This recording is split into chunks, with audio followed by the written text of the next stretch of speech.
राधे राधे, हरे कृष्णा। कैसे हो आप सभी लोग? आशा करती हूँ आप सभी परम मंगल में होगे, स्वस्थ होगे, अच्छे होगे। तो आने वाली है सर्वपितृ अमावस्या। देखिए, मैं सर्वपितृ अमावस्या पर बहुत जोर दे रही हूँ क्योंकि ये साल की सबसे बड़ी अमावस्या है। आप लोग अगर पितृदोष से पीड़ित रहते हैं, आपका वंश नहीं बढ़ रहा है, आपके बच्चों का विवाह नहीं हो रहा है, आर्थिक मानसिक समस्याएं हैं, तो कहीं ना कहीं आपके घर में पितृदोष है। और सर्वपितृ अमावस्या पर आप पितृदोष से मुक्ति पा सकते हैं। तो यह 5 उपाय हैं जो कि अमावस्या पर पितरों की कृपा बनी रहती है। इन 5 उपायों को करने से पितृ जो होते हैं वो देवता तुल्य ही माने जाते हैं। अगर पितृ रुष्ट हो जाते हैं तो देवता भी आपको शुभ आशीष नहीं देते। अगर घर में पितृदोष होता है तो कोई भी ग्रह नक्षत्र, चाहे उनकी दिशा कितनी भी अच्छी चल रही हो, वो शुभ नहीं माना जाता। आपको पता है कि सर्वपितृ अमावस्या 14 तारीख की है। 14 तारीख को आपने अगर अभी तक 16 दिन तक कोई भी जो भी पितृपक्ष में कोई भी शुभ कार्य नहीं किया हो, तो 16 तारीख को यह कुछ कार्य आपको अवश्य करने हैं। सबसे पहले आपको भोजन को सबसे पहले कौए को, गाय को, कुत्ते को अर्पित अवश्य करना है। सुबह सुबह खाना बनाइए, अपने पितरों का नाम का निकालिए, उसके बाद कौओं को अर्पित कीजिए, गाय को अर्पित कीजिए, कुत्तों को अर्पित कीजिए।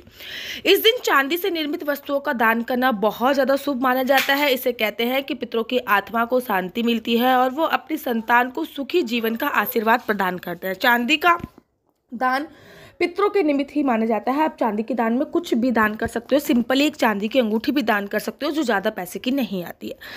मोक्ष अमावस्या भी पितृ अमावस्या को बोलते हैं। मोक्ष अमावस्या वाले दिन अपने पितरों के लिए तिल के तेल का चौमुखी दीपक सूर्यास्त के बाद घर की छत पर दक्षिण कोने में रखें। अगर अभी तक आपने नहीं रखा है तो अमावस्या वाले दिन तो यह काम अवश्य करें। साथ ही के साथ एकादशी वाले दिन भी यह काम कर सकते हैं कि अपने घर की छत पर दक्षिण दिशा में एक कोने में तिल के तेल का चतुर्मुखी दिया अवश्य रखें। ध्यान रखें आपका मुख दक्षिण दिशा में हो और साथ साथ घर के ईशान कोण में पूजा वाले स्थान पर गाय का दिया अवश्य जलाएं।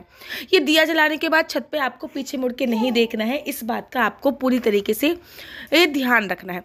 साथ ही के साथ आपको इस बात का भी ध्यान रखना है कि जो आटे की गोलियां आपको बनानी है और मछलियों को खिलाना है, ऐसा करने से भी आपकी सभी परेशानियों का अंत होता है।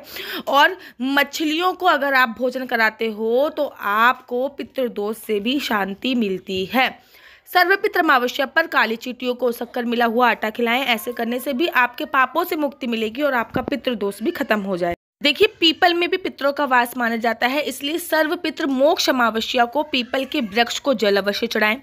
गाय के घी का शुद्ध दीपक अवश्य जलाएं और इससे आपके जो पितृ होते हैं वो तर्पित हो जाते हैं। आपको पता है कि पितृपक्ष 16 दिन तक चलता है। मान्यता है कि पितृपक्ष में पितरों से संबंधित कार्य करने पर उनका आशीर्वाद मिलता है। हिंदू धर्म में पितृगण को देव तुल्य माना जाता है। इस पक्ष में लोग अपने अपने पितरों का स्मरण करते हैं, उनकी आत्मा की तृप्ति के लिए तर्पण करते हैं, पिंडदान करते हैं, श्राद्ध कर्म भी करते हैं। पितरों की आत्मा तृप्ति से व्यक्ति पर पितृदोष नहीं लगता है, वह परिवार की उन्नति होती है और पितरों के आशीर्वाद से वंश की भी वृद्धि होती है। पितृपक्ष में आप पितृदोष से मुक्ति के उपाय भी कर सकते हैं। 16 दिन तक चलने वाला पितृपक्ष आप लोगों को पता है, उसकी जो अमावस्या होती है वो बहुत बहुत ज़्यादा महत्वपूर्ण होती है। देखिए, ब्रह्म वैवर्त पुराण के अनुसार पितृपक्ष में विधि विधान से तर्पण करने से पूर्वजों को मुक्ति भी मिलती है। यह भी कहा जाता है कि पितृपक्ष में जो भी अर्पण किया जाता है वह पितरों को मिलता है। पितृ अपना भाग पाकर तृप्त हो जाते हैं, प्रसन्न हो जाते हैं और आप लोगों को आशीर्वाद देके जाते हैं। जो लोग श्राद्ध नहीं करते हैं उनके पितरों को मुक्ति नहीं मिलती है, फिर पितृदोष लगता है और पितृदोष से मुक्ति के लिए पितरों को श्राद्ध और पूजा करना अति और अति आवश्यक है। धार्मिक मान्यताओं के अनुसार पितृपक्ष में पितरों का तर्पण नहीं करने पर पितृदोष लगता है और पितृपक्ष में श्राद्ध अमावस्या तिथि पर अगर की जाती है तो आपको पितृपक्ष में पितृदोष से मुक्ति मिल जाती है। और पितृपक्ष एक ऐसा पक्ष है जिसमें पितृदोष से आप आराम से मुक्ति पा सकते हैं। पितृपक्ष चल रहा है और अभी तक आपने कुछ भी नहीं किया है तो पितृपक्ष में जो पितृपक्ष की अमावस्या है उस पर ये उपाय अवश्य करें। मैंने बहुत छोटे छोटे ऊपर से उपाय बताए हैं। और अगर आप ये वीडियो अभी देख रहे हैं तो आज से ही अपने छत के दक्षिण दिशा में आप दिया जलाना प्रारंभ कर दीजिए अपने पितरों का नाम का। सुबह सुबह उठकर अपने घर के बाहर जल छिड़कना प्रारंभ कर दीजिए और ये कार्य आप अमावस्या तक अवश्य और अवश्य कीजिए। आशा करती हूँ आपको मेरी वीडियो अच्छी लगती होगी।